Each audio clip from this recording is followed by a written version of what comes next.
이번 시간은 2021년 2회차 직업 정보입니다. 함께 시작해 보도록 하겠습니다. 41번 첫 번째 문제에 새로운 신출이 나왔네요. 그렇지만 우리에게는 신출이 아니죠. 지금 보면 이미 기출이 되는 것입니다. 다음 중 국가기술 자격 종목 중 해당하지 않는 것 나오는데요. 답은 일단 4번입니다. 자동차 관리사는요, 어디에서 나오냐면은 한국자동차관리협회라고 하는데요. 이런 것까지는 모르셔도 되고 여하튼 해당하지 않는 것은 자동차 관리사이다. 이렇게 단순 암기하시길 바라겠습니다. 나는 암기 도저히 못해요. 단수는 더 못해요. 그럼 버리십시오. 틀리라고 신출 나왔을 때 첫 번째 나올 때는요. 또 틀려주는 미덕 95점의 여유를 보여주시면 됩니다. 60점 받고 합격하나 95점 받고 합격하나 합격은 합격이고 점수는 합격증에 나오지 않습니다. 자, 오히려 이 문제에 있어서요. 임상심리사 관련된 거니까 아실 거고 컨벤션 기획사 제가 컨벤션 센터를 말씀드리면서 설명했으니까 들어본 적 있다. 국가기술 종목 맞네. 그리고 자동차 기사 이거 앞에 거 뭔지 몰라도 기사 기능 기술 이런 거 우리 계속 등급 나왔으니까 기사 붙었으니까 맞네 하고 1, 2, 3번 센스 있게 아닌 것 4번 맞추시는 어떤 운빨도 있었으면 좋겠네요. 이거와 더불어서 자동차 관리사 아닌 것과 더불어서 우리 빅데이터 관리사도 아닌 답으로 나왔습니다.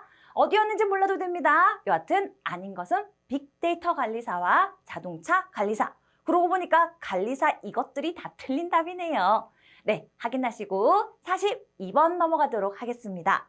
한국표준산업분류의 분류 목적에 해당하지 않는 것. 아름다운 내용이니까 여러분이 한번 살펴보시고요.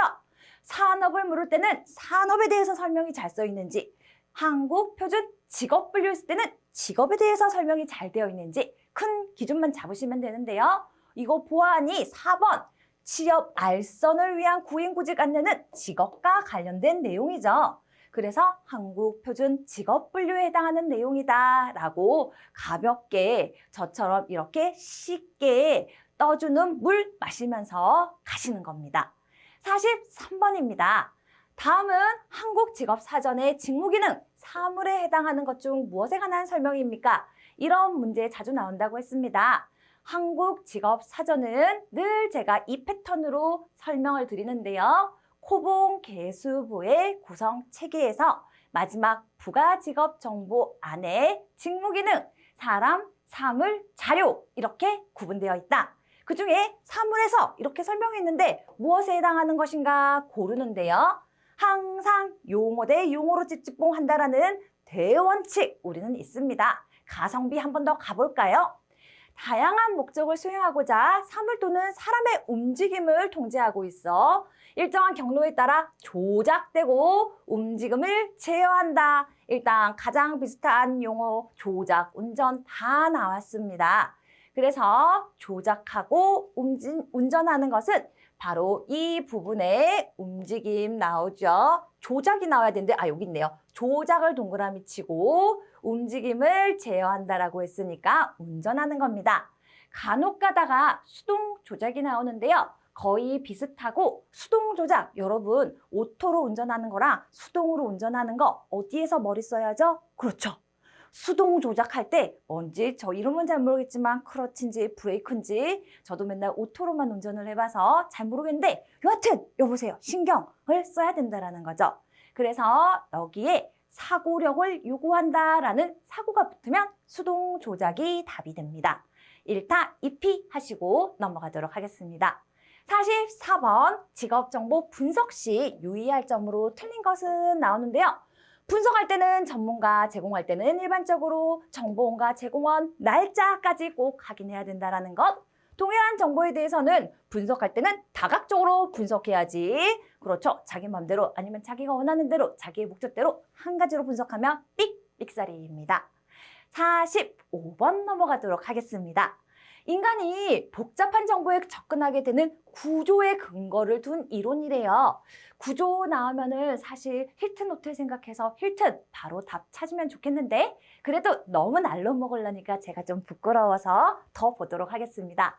직업 선택 결정 단계를 이런 결정 단계를 전제, 계획, 인지, 부조화 단계 세 가지로 구분한 결정 모형은 제가 힐튼, 페리스 힐튼에 너무 꽂혔나요? 전개인은 힐튼이다 해서 힐튼의 모형, 전개인 해서 오히려 다른 문제, 힐튼의 모형으로 아닌 것은 나왔을 때 전개인 아닌 것까지 골라내셨으면 좋겠습니다.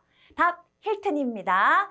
여러분 처발이라고 나와서 죄송합니다. 처방적 직업결정 모형과 갑자기 이 말 했더니 끝까지 말하려니까 떨려서 또 헛발질 할까 봐 반대되는 결정적 직업 모형이었습니다. 그래서 처방적 여러분 카트칼 해서 카츠와 겔라트와 지토스키, 칼도와 지토스키 그리고 그것과 반대되는 힐튼과 타이드만과 브롬 이렇게 한 세트 아닌 것도 결정적 직업 모형 아닌 것 했었을 때는 이게 한 세트라는 것 플러스 알파 하려다가 발음이 좀 헛나왔습니다. 이해해 주시고요. 46번 넘어가도록 하겠습니다. 한국 표준직업분류 개정 특징. 특히 개정 특징은 우리가 8차가 나왔는데 7차 안 나오겠죠. 그래도 우리 8차에 이런 비슷한 문제 나올 수 있으니까 나온 김에 한번 살펴보도록 하겠습니다.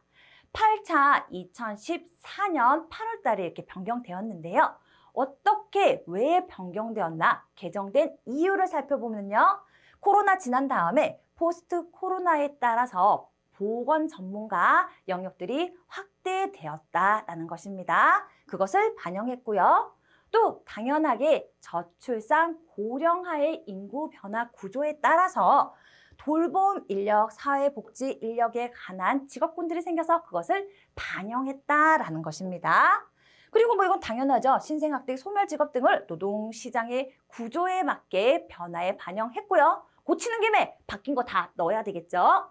네 번째, 직업분류 활용성과 정확성을 높이기 위해서 직업분류 체계를 개선하고 사실 3, 4, 5번은 있으나 마나한 얘기라서 1번, 2번 포스트 코로나와 저출산 고령화에 따른 이런 돌봄 인력과 사회복지, 우리 사회복지에 해당합니다. 직업 상담사, 사회복지에 해당하는 군입니다.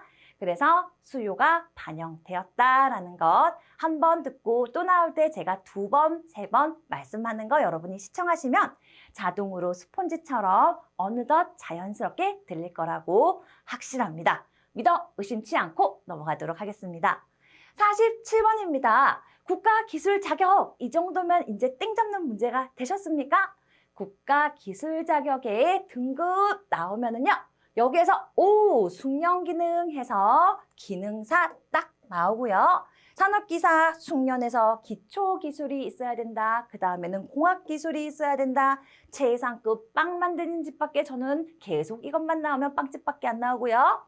마지막 기술사가 되려면 고도의 전문가 실력이 필요로 하다 해서 기술, 기능, 기사, 기능 해서 제가 외우는 틱 그대로 가시던지 여러분이 꼭 정리하셔서 회차마다 나오니까 꼭 가져가시고 이런 문제 건져가야지 신출 맞추려고 애쓰시는 것 아닙니다. 넘어가서 48번입니다. 한국표준산업분류의 분류 정의. 와, 이것도 이제 여러분 몇 회차 하지 않았는데 익숙해지셨을 거라고 생각이 드는데요. 한번 보도록 하죠.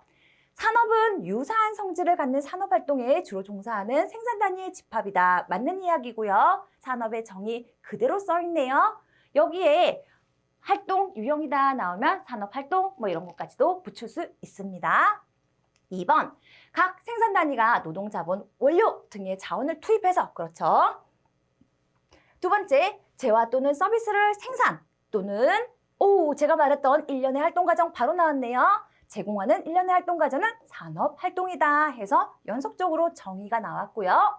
이런 산업활동의 범위에는 영리적, 비영리적 모두 포함하고 이 뒤에 가사활동이 포함된다 하면은 돼요, 안 돼요? 그렇죠. 가사활동은 포함되지 않습니다. 많은 사람들이요. 갑자기 여기는 포함된다고 했으니까 이거 틀린 답이네요. 제가 어디에서 들었는데 이혼할 때 가사활동한 것도 뭐 이렇게 일한 것으로 쳐준다고 하던데요. 그것은 법률에 해당하는 것이고요. 지금 산업 분류할 때는 가사 일 해서 아웃풋, 그렇죠. 아웃풋이 있었으면은 우리가 설거지하고 오늘 하면 내일 안 해도 돼야 되는데 물건이 없다 보니까 했던 것도 하고 또 하고 또 하고 해서 열폭하는 거 아니겠습니까? 여하튼 산업에는 가사 활동이 포함하지 않는다라는 것 확인해 두시길 바라겠습니다. 49번 가도록 하겠습니다. 고용노동 통계 조사. 이 문제도 신출인데요. 저는 하도 봐서 1번 사업체 노동력 조사는 사업체 노동력을 1년에 한 번 하면 우리 회사를 한 번 들어갔다 1년씩 꼭 다닙니까? 아니에요. 이 추이를 보려면은 매월 실시해야 합니다. 그리고 우리 이런 거 나왔을 때 33,000개 나오는 것은 틀렸고 72,000개 나온다는 거 직무별, 직종별 사업체 노동력 조사 할 때는 앞에 모르셔도 33 나오면 틀리고 72,000개 나오는 게 답이다 라고 했던 거 같이 세트로 상기해서 넘어가도록 하겠습니다. 50번, 다음은 어떤 직업훈련 지원제도에 관한 설명인데요. 어떤 지원제도가 있을까요? 급격한 기술 발달에 적응하고 좋은 말이네요. 대응하고 안정만 차원에서 생애에 걸친 역량 개발. 너무 아름다운 말들 아닙니까? 도덕, 윤리 시간에 나올 말인데 뒤에 중요한 거 봅시다. 국민 스스로 직업능력 개발 훈련. 직업능력 개발 훈련 하려면은 국민 내일 배움 카드를 만들어야 되겠네요. 그래서 답 3번입니다. 51번 넘어가도록 하겠습니다. 한국표준 산업분류의 산업분류 결정 방법. 이거 이제 눈 감고 맞추면 더 좋겠지만 항상 얘기하지만 눈 감으면 안 보이니까. 특히 저는 좀 눈이 작아서 호꺼풀이라서 조금만 졸리면은요 눈이 저절로 감겨요. 운전할 때 졸리기 시작하면 바로 주무셔야 됩니다. 특히 저 같은 호꺼풀 꼭 주무시고 하시는 겁니다. 공부할 때 주무시고 싶으면요 허벅지를 찌르시는 겁니다. 그래서 일단 다 시청하시고 잠깐 쉬시길 바라겠습니다. 51번 산업분류의 결정 방법. 생산 단위의 산업 활동은 그 생산 단위가 수행하는 주된 산업 활동 종류에 따라서 결정되는 거 맞고요. 계절에 따라 정기적으로 산업 활동을 달리하는 사업체의 경우에는 조사 대상 기간 중, 제발 조사 기간이 아니라 조사 대상 기간 중 산출액이 많았던 활동에 의해서 분류된다도 맞는 이야기고요. 설립 중인 사업체는 개시하려는 것, 청산 중인 거는 그 전에 사업체로 한다라고 몇 번 얘기했는데 지금이 처음이라면 또 처음부터 가보도록 하시고 나머지 4번입니다. 단일 산업체의 보조 단위는요. 단일일 때는 그대로 여러 개일 때는 별도로 한다고 제가 계속 강조드렸죠. 어떻게 나오나 봤더니요. 단일 사업체의 보조 단위는 그 사업체의 1개 부서로 단일이니까 1개로 여러 사업체를 관리할 때는 중앙보조 단위에 별도로 여러 개니까 별도로 관리한다, 처리한다 라고 해서 그렇게 그냥 용어로 매칭, 단일일 때는 동일, 여러 개일 때는 별도 해서 잘 기준 잡아서 틀린 거 고르시길 바라겠습니다. 52번입니다. 평생학습 계좌제라고 해서요. 실은 이런 것도 있어요. 그래서 우리가 아까 저희 국민 내일 배움 카드를 만들어서 했던 여러 가지 학습 이력들이 자동으로 저장되어서 관리되고 있는데요. 일단 내용은 모르셔도요. 평생학습 계좌제는 우리 익숙하지 않잖아요. 고용센터에서 했었으면 좀 익숙했었을 텐데 고용센터는 친숙하지만 평생학습 계좌는 평생학습진흥원에서 하고 있습니다. 평생교육진흥원에 방문해서 개설해야지 고용센터 이거 안 해도 충분히 바쁘다입니다. 그래서 읽어보시면은요, 방금 말씀드렸더러 온라인 학습 이력 관리 계속 누적해서 체계화하는 것이고요. 고용 정보로 활용할 수 있고요. 누구나 이용할 수 있다. 당연지사 말이고 4번 눈 크게 잘 뜨고 보시면서 한국고용정보원은 고용센터는 전국고용센터는 이미 충분히 바쁘다라는 것. 우리 고용센터 가장 좋을 때 실업급여 신청하러 갈 때 개인적으로 가장 좋습니다. 53번입니다. 고용24에서 제공하는 채용정보 중 기업 형태별 검색에 해당하지 않는 것 나오면요. 항상 이런 말 하려니까 좀 민망하긴 하지만 까니맛 또 까는 그런 문제입니다. 자, 뭐냐? 환경 친화기업, 중소기업, 그리고 또 금융권, 또 마지막으로 다문화 가정 지원. 이 4개는 무조건 아니고 항상 이 4개에서 번갈아 가면서 나온다. 강소기업 나오면 나만 어색하지 강소기업 해당한다라는 것 잘 알아두시길 바라겠습니다. 54번입니다. 직업 정보의 가공에 대한 설명으로 틀린 것. 이제 정말 하도 가공해서요.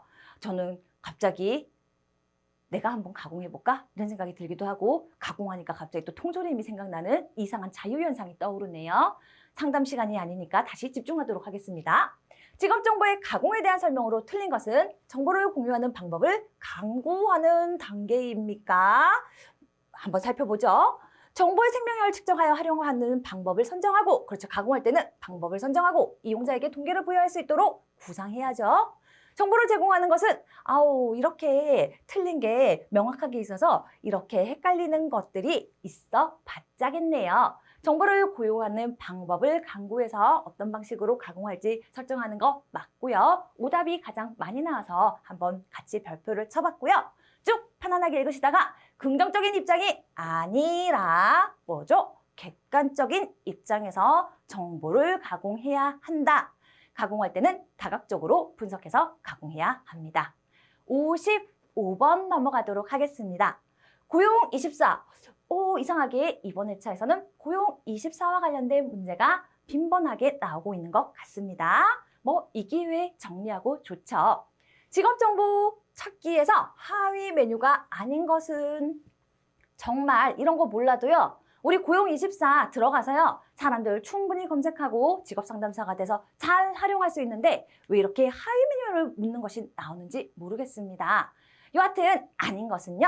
지역별 찾기 없습니다. 그냥 이것도 통짜로 외우셔야 됩니다. 지역별 찾기 없고 연령으로 검색하는 것은 연령 차별 금지에 해당하기 때문에 삭제되었다. 이 2가지. 항상 제가 1+1을 드리기 위해서 노력하고 있다는 것 같이 생각해 주셨으면 좋겠습니다.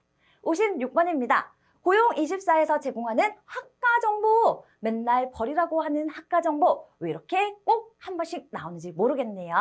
생명과학과 관계가 없는 것, 이거 완전히 딱 빠지기 좋게 있는데요. 생명과학과에서 함정에 빠지지 말라. 생명 들어가는데 이거 관계가 없습니다. 생명, 다른 데도 다 생명책 나오는데요. 이 생명은 해양이 나오면은 수산학과랑 관련된다. 이렇게까지밖에 제가 말씀을 못 드리겠네요. 임산부, 식품, 혹시 얘기하시는 줄 아시죠? 공학 나오는 거, 공학이 있지만 자연계열이라 했던 거 여러분이 한번 상기해 보시고요. 여하튼 해양은 수산업과 관련이 된다. 필요 없다. 57번입니다. 갑자기 이런 얘기를 왜 하는지, 왜 하고 싶은지 모르겠지만요. 여러분, 우리 법규에서요. 선언법, 아무튼 배 타고 나가는 거는 주의 깊게 봐야 됩니다. 해양, 수산, 배 타고 나가는 선언법은 아니지만 이렇게 바다와 관련된 것은 답이 될 가능성이 많다라고 한 번 덧붙여서 제 마음대로 얘기해보고요. 진짜로 57번 넘어가도록 하겠습니다. 민간직업정보와 비교해서 이번에 오랜만에 공공직업정보를 묻네요. 항상 민간직업정보의 특성만 물었는데 자, 칼 쓰는 사람, 자객제포 생각하셔서 기준 잡으시고 보시는데요. 필요한 시기에 최대한 활용되도록 한시적으로 신속하게, 이거는 사장님이 원하는 것으로 공공직업정보가 아니라 민간직업정보에 해당하는 특징입니다. 뒤에는 여러분이 보시고 싶으면 보시고 저처럼 과감하게 패스하실 분들은 가성비 따져서 다음 번호 58번으로 넘어가도록 하겠습니다. 7차 개정 시 7차랑 상관이 없어서 넘어가도록 하겠습니다. 우리 8차에서는요. 늘참 배달원 생겼다라는 거 아시죠? 택배 보다가 이렇게 하여튼 단시간에 걸어서 갈 수 있는 거, 아니면은 킥서비스, 갑자기 생각이 안 나서 킥서비스, 이런 부류에서 늘참 배달원이라는 것이 새롭게 만들어지긴 했습니다. 참고적으로 알아두시고요. 59번 넘어왔습니다. 큐넷! 여러분, 큐넷에 다 접수하셨습니까? 지금 접수 기간이 해당되는지 여러분이 언제 보는지 제가 몰라서 여하튼 항상 첫날에 내가 가장 원하는 그날, 우리 시험 날짜가요. 하루 만에 예전처럼 보지 않습니다. 언제부터 언제까지 한 3주 정도 주어지는데요. 내가 원하는 날 지정할 수 있도록 접수하는 첫날에 인내심을 가지고 꼭 접수하시길 당부드리면서 큐넷 우리 시험 접수와 자격 정보와 관련된 사이트이다라는 것 확인하시면 됩니다.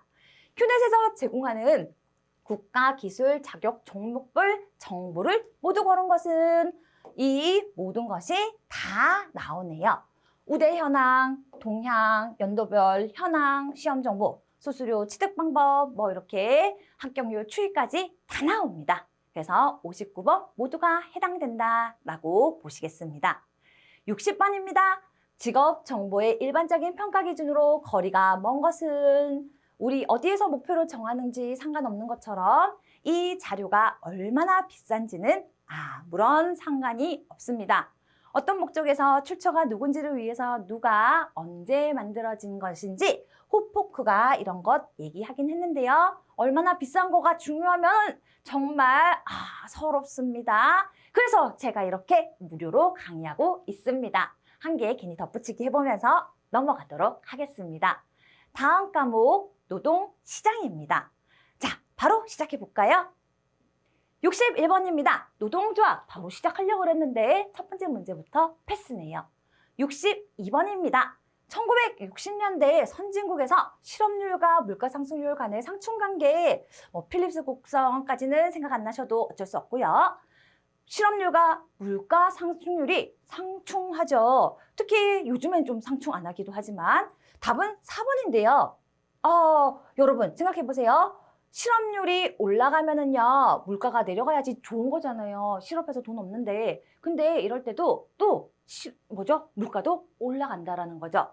그래서 소득 정책을 펼치는데요. 이게 많은 사람들이요, 소득 정책을 막 풀어주는 것 같지만 그것이 아니라 소득을 제한한다라는 겁니다. 경기가 안 좋은데 인플레이션이 자꾸 돼요. 우리 그런 걸 뭐라 그러죠? 스태그플레이션이라 그러죠? 실은 요즘에 그렇잖아요. 안 그래도 돈 벌기 힘들어 죽겠는데 내 월급 빼고는 다 오른다 그러잖아요. 그게 바로 지금 현상 스태그플레이션인데, 그래서 나라에서 이런 물가라든지 소득 같은 것을 정책 규제한다라는 것입니다. 국민들에게 꼭 필요한 생필품, 잘 모르겠지만 그냥 라면, 우유 대표적으로 그런 것 생각보다 기업이 마음대로 못 올립니다. 나라에서 우유값 얼마 제한, 라면 같은 거 얼마 제한해서 몇 프로 이상 오르지 말라 해서 항상 우유 파동, 젖소 파동, 그리고 라면 가장 많이 뉴스에서 들어보셨을 것 같은데요. 여하튼 몰라도 이거는 소득 정책 푸는 것이 아니라 제한하는 것이다. 실업률과 물가 상승률 간의 관계를 균형을 잡기 위해서이다 라는 것. 62번에 4번 늘 똑같은 문제 나오니까 확인해 놓으시고요. 63번입니다. 경기가 침체됐어요. 실업자가 직장을 구하는 것이 너무 어려워져서 이제 구직활동 단명 이렇게 나와요. 그럼 우리 벌써 이 실직자가 비경제활동 인구로 가서 이런 것은 실망 노동자 효과고, 실망 노동자 효과이기 때문에 실업률과 경제활동 참가율이 모두 다 떨어진다. 문장으로 나오면 마이너스다, 부가는 플러스다 라는 것까지 연상되셨으면 좋겠습니다. 64번입니다. 한국 노동시장에서 인력난과 사람 못 붙는데요. 사람 구하기 힘들대요. 유유인력, 일자리가 없어서 미치겠대요. 나 놀고 있는데 나 진짜 일하고 싶은데 공존해요. 왜 그럴까요? 실제로 구직자들은 안 뽑아서 내가 취업을 못한다라는 얘기를 제일 많이 하고요. 우리 중소기업 사장이나 자영업 하시는 분들이나 이런 분들은요, 뭐라고 그래요? 사람을 못 구해서 미치겠다라고 말씀을 하십니다. 그거는요, 그렇죠. 일하러 가고 싶은데 내가 일하러 가고 싶은 데서 사람을 안 뽑는다라는 것입니다. 그래서 인력난과 유효 인력이 공존하게 되는데, 그것은 기업 규모별 임금 격차가 크기 때문에 찌찌뽕이 안 되어서 그렇다라고 확인하시면 될 것 같습니다. 65번입니다. 노사관계, 우리 노사 관련된 문제의 노사관계 이론, 이번 25년부터 27년에 해당하지 않습니다. 그래서 또 자동으로 넘어가도록 하겠습니다. 66번 내부 노동시장, 이거 분단 노동시장이라고 했죠. 나눠져 있다. 내부와 외부 서로 소통한다 안 한다. 신규 채용할 때나 스카웃 할 때만 밖에서 외부에서 가지고 오지 그 외는 갖고 오지 않고 내부에서 알아서 돌린다라고 계속해서 강조드리고 있습니다. 1번 신규 채용이나 복직 그리고 능력 있는 자의 초빙, 스카웃 때만 외부 노동시장과 연결되고 이때만 연결되고 그 외는 내부에서 돌아간다라고 했습니다. 그래서 또 오히려 역으로 항상 단절되어 있다. 외부랑 항상 단절된 것은 아니에요. 지금 보시다시피 신규 채용과 스카웃 할 때는 외부에서 가지고 온다라는 것까지 또 한번 1+1 해봤습니다. 67번입니다. 개인이 노동시장에서 노동 공급을 포기하게 돼요. 왜 포기하게 될까요? 뭐 이유야 다양한데 여기에서 설명으로 틀린 것을 한번 살펴보도록 하겠습니다. 우선 대전제 여러분 이거 생각나십니까? 올라가다가 월급 많이 주면 올라가는데 월급 벌만큼 벌면은 후반골절 그렇죠. 이때는 일하지 않고 여가를 선택하니까 노동을 포기하는 이 선이 나타나겠네요. 일단 이거 한 개 가지고 가시면서 1번부터 살펴보도록 하겠습니다. 개인의 여가 소득, 여가와 소득입니다. 여가와, 여기 소득 할까요? 뭐 여가와 소득이라고 했으니까 여가와 소득 간의 무차별 곡선, 무차별 곡선 생각나십니까? 여가나 소득이나 차별이 없이 동등한 상태에서 수평에 가까운 경우에는 일 더하죠. 일 더합니다. 여러분 이게 이렇게 되는데요. 우리 소득 여기 일하는 것부터 봅시다. 일, 노동. 1번을 위해서 그냥 이번에는 한번 정상적으로 한번 설명을 해보도록 하겠습니다. 여러분 우리가 소득이요. 시간당 뭐 5만 원이라고 합시다. 그럼 5만 원이면 하루에 40만 원 벌기 위해서 기준 40만 원 정해놓고 5, 8이 40입니다. 8시간 일합니다. 그런데 이 선이 수평에 더 가까워졌어요. 그러면은요, 40만 원을 벌 때요, 여러분, 2만 5천 원. 제가 왜 2만 5천 원을 해서 40만 원 계산하기 힘들겠을까요? 그러면은 일하는 시간이 더 늘어나야 된다라는 거죠. 그렇죠? 그래서 우리 수평에 가까워지면은요, 하루 일당 벌려면 지금 시간이 늘어요, 줄어요? 일해야 되는 시간이 점점 늘어요. 포기하면 안 돼요. 수평에 가까워지면 시급이 떨어지니까 점점 일 더 많이 해야 된다라는 것입니다. 그리고 이게 정상적인 설명이고요. 제가 항상 얘기했어요. 수직은 완전 비탄력, 완전 탄력적. 그래서 사실 완전 탄력적인 수평에 가까울 때는요. 내가 포기하는 거, 근로자가 포기하는 것이 아니라 사장님이 그렇죠. 탄력적인 것은 뽑았다 놨다, 뽑았다 잘랐다, 왔다리 갔다리 왔다리 갔다리 사장님 마음대로 하기 때문에 노동을 공급을 개인이 하는 것이 아닙니다.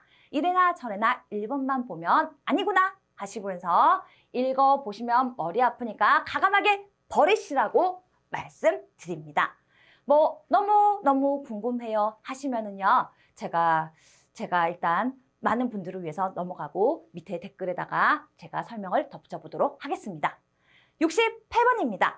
노사 간의 공동결정이라는 노사 안 나오네요. 자, 69번입니다. 최저임금제도 기대 효과 아닌 것은 최저임금 정말 좋은 것이 많은데요. 늘 아닌 것은 최저임금 되면 순간적으로 그렇죠. 나 일해야지. 근로자 입장에서는 월급 올랐으니까 시급 올랐으니까 아르바이트라도 해야지 하지만 사장님 입장에서는 월급이 올라서 한 명 더 뽑기가 더 부담스럽고 있던 사람도 손익분기점이 안 맞아주면 자르고 싶어 한다. 그래서 오히려 실업의 증가라고 말씀드렸습니다. 여러분 고용이라는 것은요. 사업주니까요. 월급 많이 주면서 고용 확대하고 싶어요? 안 하고 싶어요? 일단 고용이라는 이 입장만 생각해도 확대는 틀린 답이다. 70번입니다. 다음 중 노동 공급의 감소로 발생되는 현상이 무엇일까요? 노동 공급 감소는요. 여러분 이 시점에 한번 정리해 볼까요? 노동 수요는요. 노동을 사는 거니까 누구 입장? 기업의 입장. 그래서 수요 양은 일자리이다. 일자리를 1개 할 건지 10개 할 건지 기업이 정하는 거죠.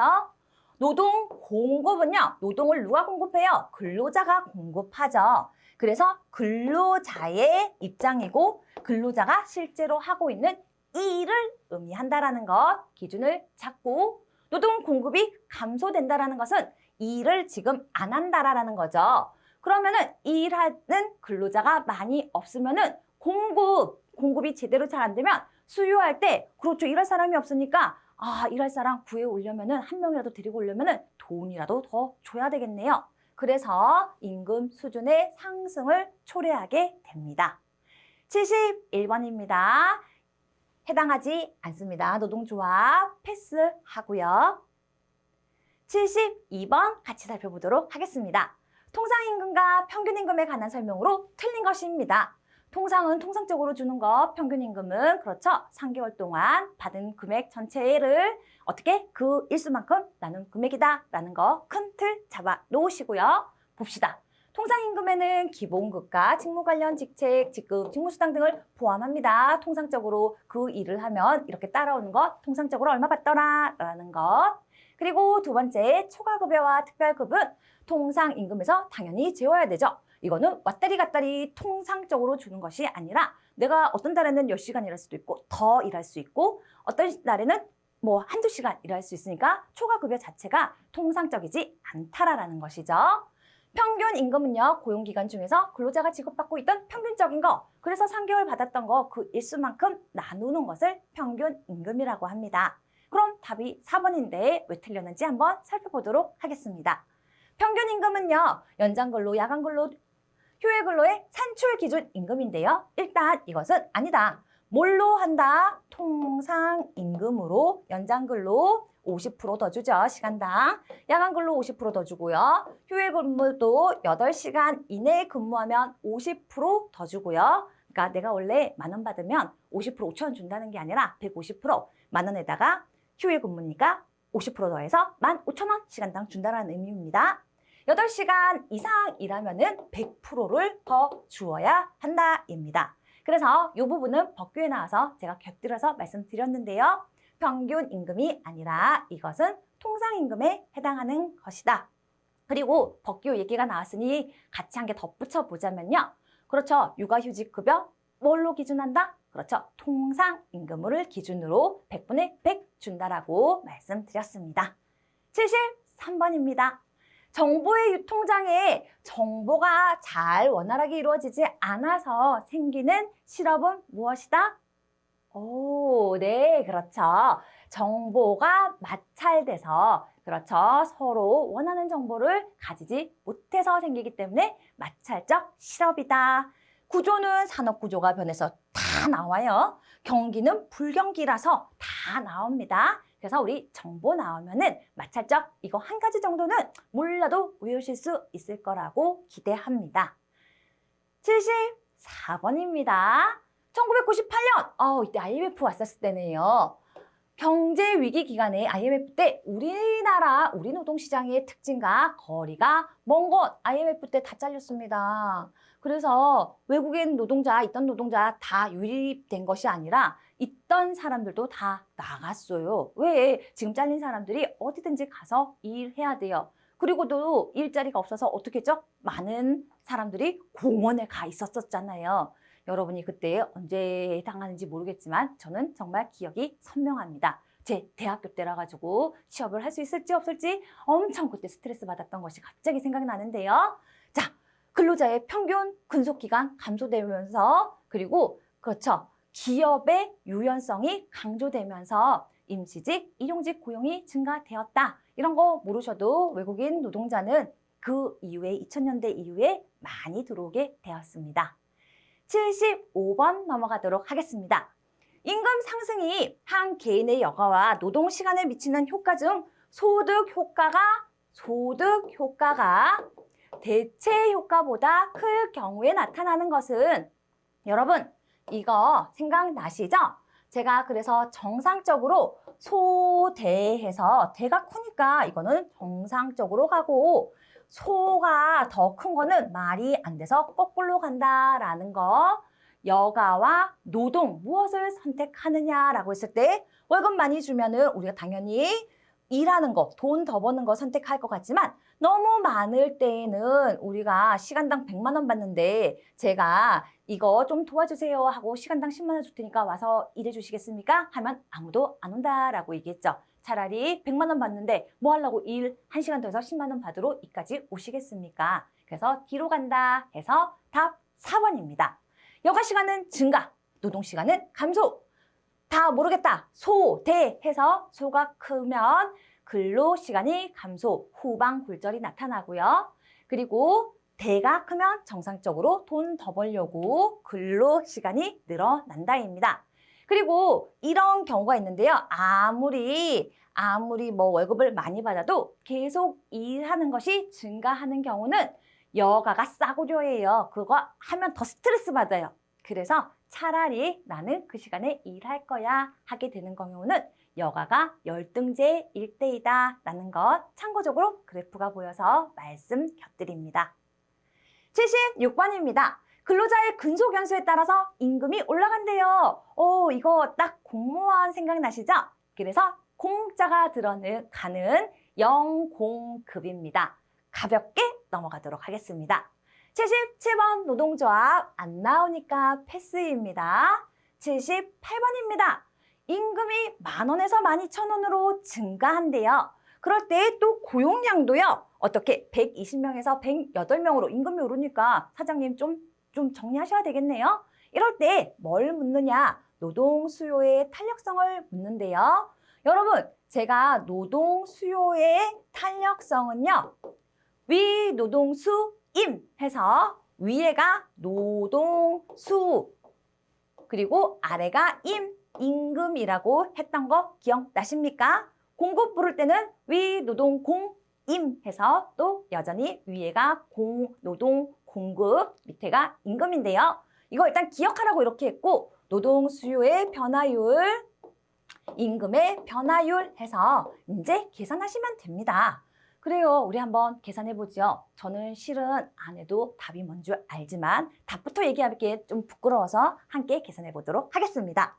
자, 우리 임금부터 해볼까요? 임금이 변화율이니까 원래 10,000원이었는데 12,000원으로 변하니까 2,000원, 12,000원에서 10,000원 빼면 일단 암산으로 2,000원이고요. 그리고 노동 수요는요. 원래 120명에서 108명으로 120에서 108 빼면은 12가 되겠죠. 그래서 12 곱하기 100 하면은요. 한 번에 계산 못해서 좀 천천히 보도록 하겠습니다. 3개, 3개, 1개, 1개. 여기는 10이네요. 여기는 1개, 아유 어려워요. 10이네요. 그렇죠? 10이 1개 떨어지면 또 위에도 10. 그거 뭐 잘못됐네요. 죄송합니다. 여기 2가 있었는데 20이네요. 20분의 10.